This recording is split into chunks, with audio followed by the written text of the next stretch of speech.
Hi and welcome to another Freelance Fridge video tutorial. Here I'm continuing this Scuba Shark guy, and I got a couple small things that I wanted to cover in this tutorial.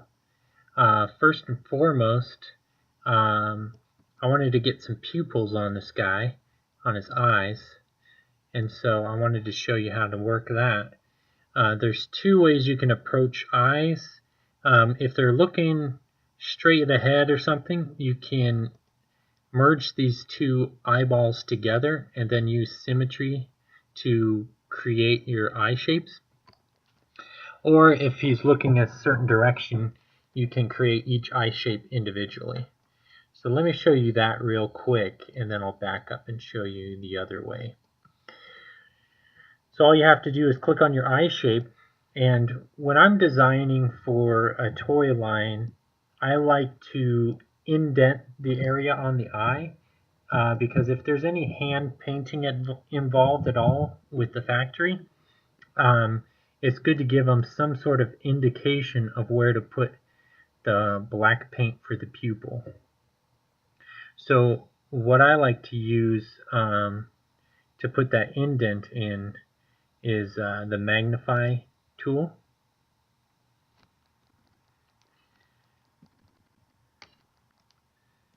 Kind of zoom in, and I'm just doing this one just to show you as like one particular, like if he's looking off to the side.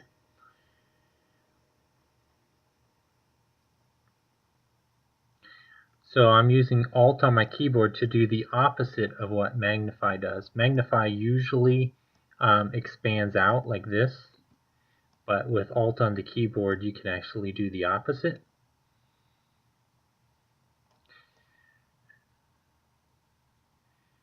And I'm clicking and letting go a couple times here to kind of really define that shape.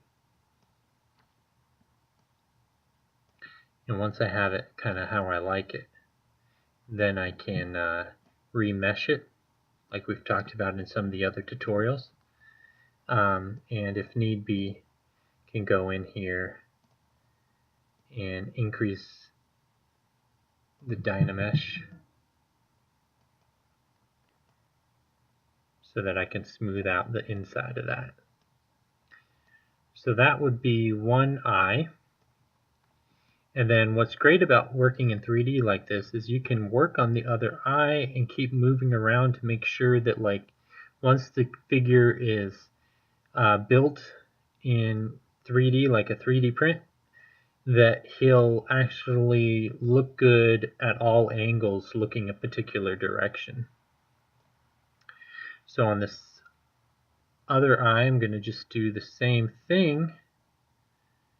And before I go too deep into it, I want to kind of look around and see if that eye looks like it's lining up right with the other one, which I actually want to move it over just a little bit.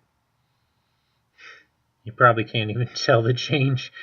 I didn't move over all that much, but I wanted to move over just a little bit.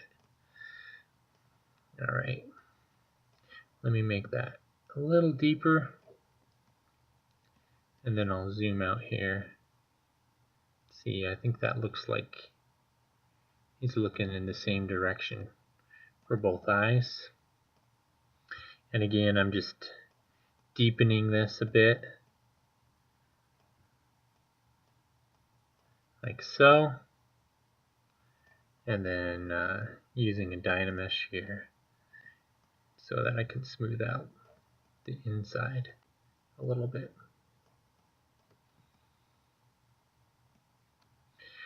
So that's how you would work yourself some pupils on if the eyes are looking a certain direction. For this particular character, I have him kind of looking forward, so I'm going to actually undo this and do the symmetry feature I was going to show you. So I'm going to go into Subtool here. Going to make sure that both the eyes are next to each other. and then merge down. So now they're one shape, and I can use the X on my keyboard to do the same thing to both eyes. So here we go, because I want them looking pretty much dead ahead.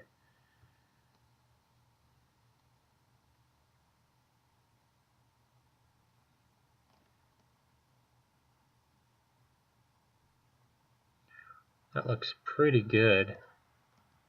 And now I can go in here and deepen it, emphasize it a little bit more. Just like I did before, except now it's copying it to both eyes at the same time.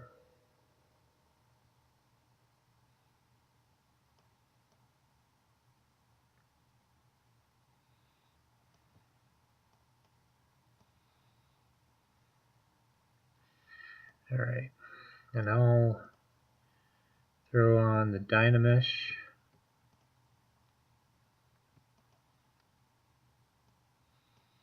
I'll smooth this out a little. Then I'll deepen it just a little bit more. And you can deepen it at different angles if you want to make sure that it's cutting in kind of at a certain angle into the eye.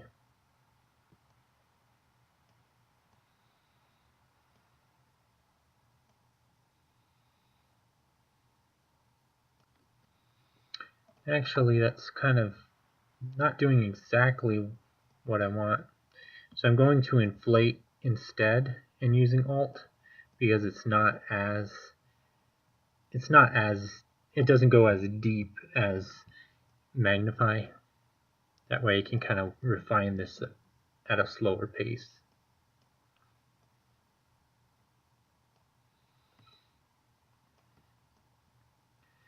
Alright.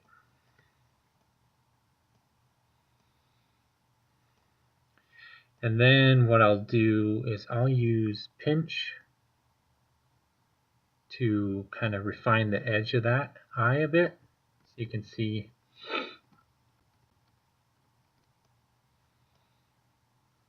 it kind of helps define the edge.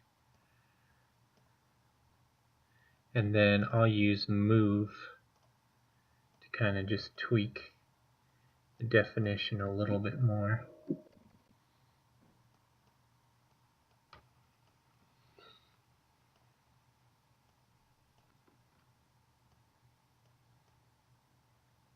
And to me, eyes are really important. I had an art teacher that said eyes are the windows to the soul. So to me, it's important for your character to have great looking eyes that really capture the character and expression and uniqueness of them.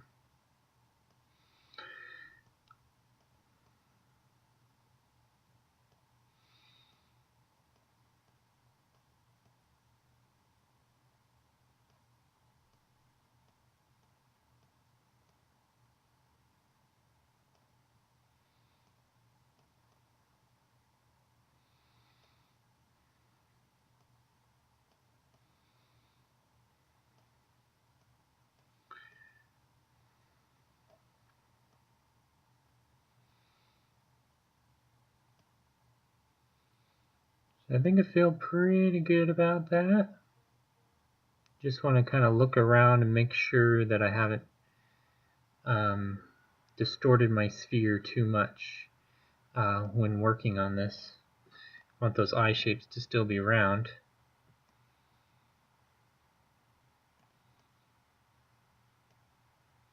So he looks pretty good to me.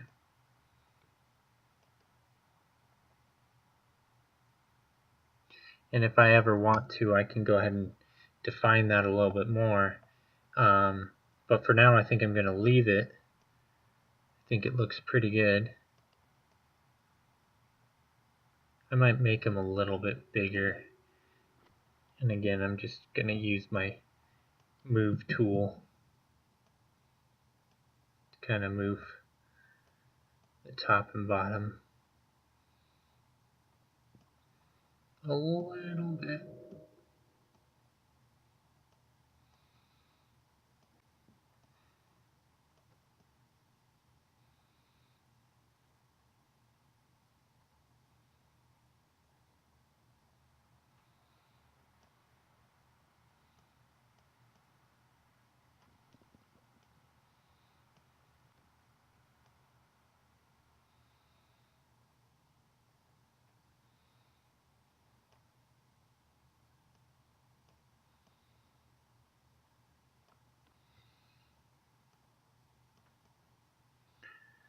All right. You can always smooth if need be.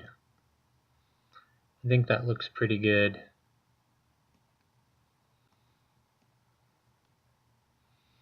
You just check back at my drawing. I think we're pretty much there.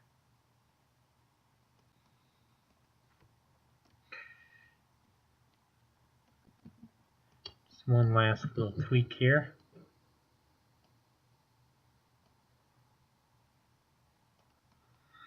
All right. So now I wanted to show you one other thing, but let me save this. It's always good to save often because sometimes ZBrush does crash and you can be in a bad place pretty quick. Alright, the other thing I wanted to show you in this tutorial is how to kind of tweak this tail. And again, I've done this tail kind of straight up and down, straight back, but as you can see from the picture, it's kind of curving off to the one side.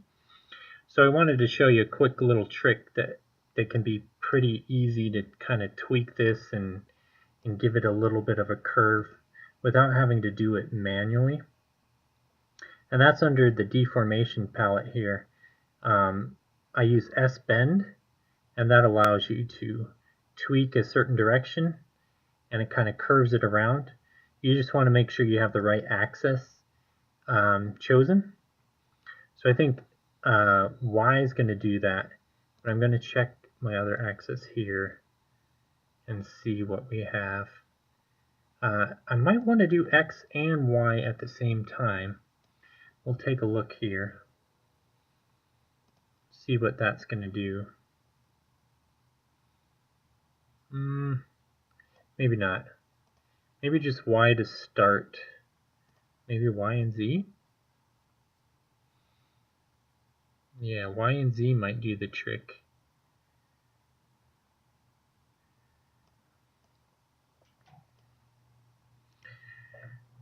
So you can kind of go in here and curve it like so.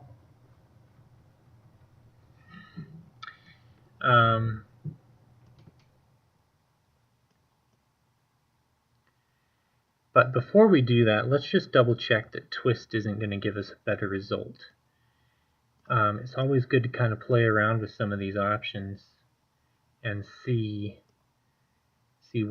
what's working, what's not, what might give you the results you're looking for. I think what we might want to do is twist, actually, come to think about it. Or a combination of twist and bend. So let's do bend first.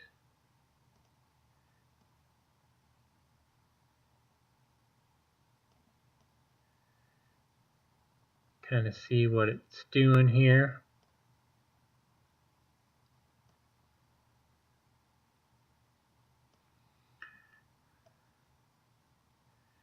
And then we can try adding a twist to it as well. You don't want to do too much. You can get some unexpected results.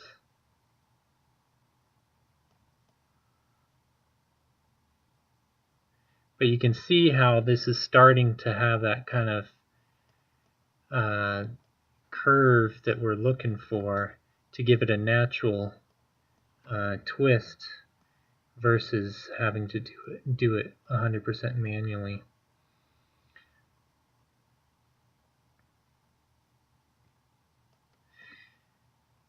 And then there's some other features like gravity that we could use to kind of pull it back up from being too low, because when we did the twist it kind of dropped it.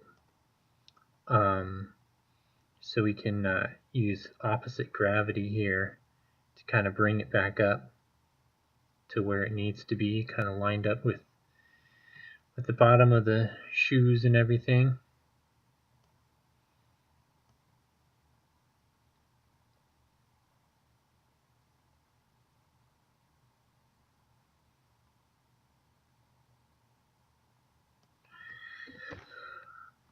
And then also, if it's looking a little too wide here, we can either use size for that or squeeze or something.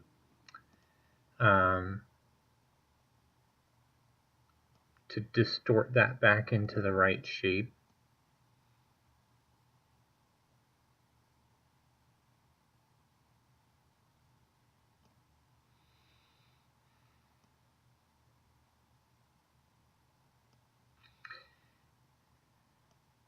And then after this is all said and done, all we have to do is kind of move it back in place where we like it.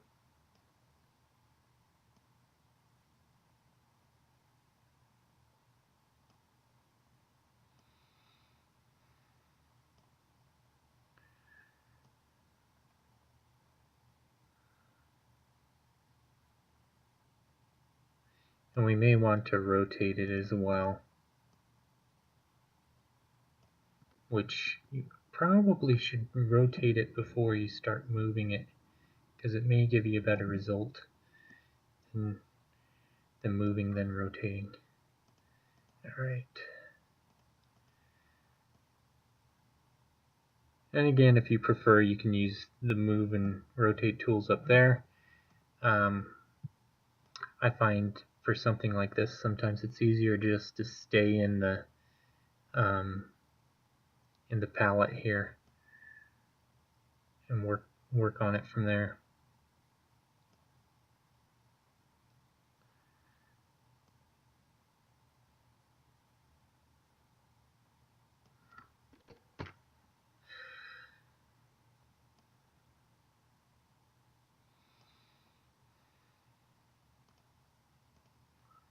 So it takes a little tweaking, but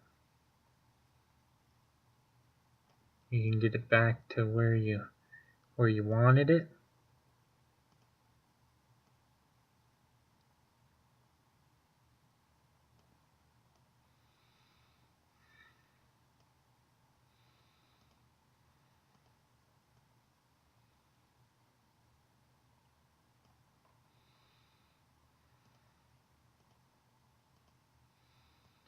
And of course, if you do anything like another rotate, you may have to reposition it.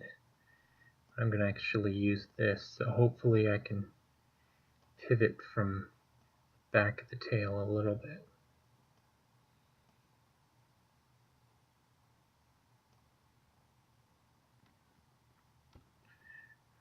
And again, you want to make sure you have X turned off so it's not rotating and bending your shape in a weird way when you're doing this.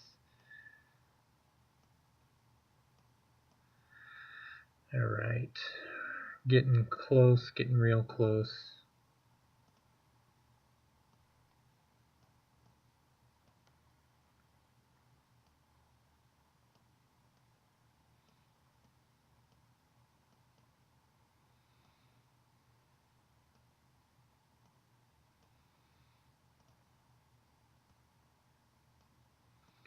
Alright, I think we're more or less there.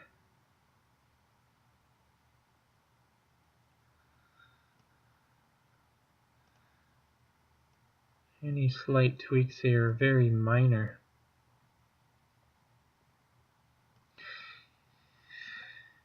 And then you can see, if we look at this guy from the front, he's got a bit of a curve to his tail now rather than just totally straight. And you can tweak this more and adjust this more as you see fit. You can even go in here with the move tool, or a medley of tools here, and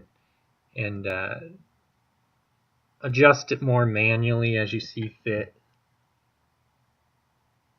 Especially if you use a large brush like this, you can kind of move things pretty quickly if need be to get a little extra curve of what you're looking for.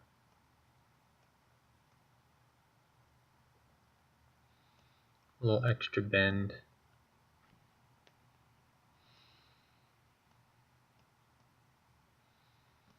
And that's pretty much it.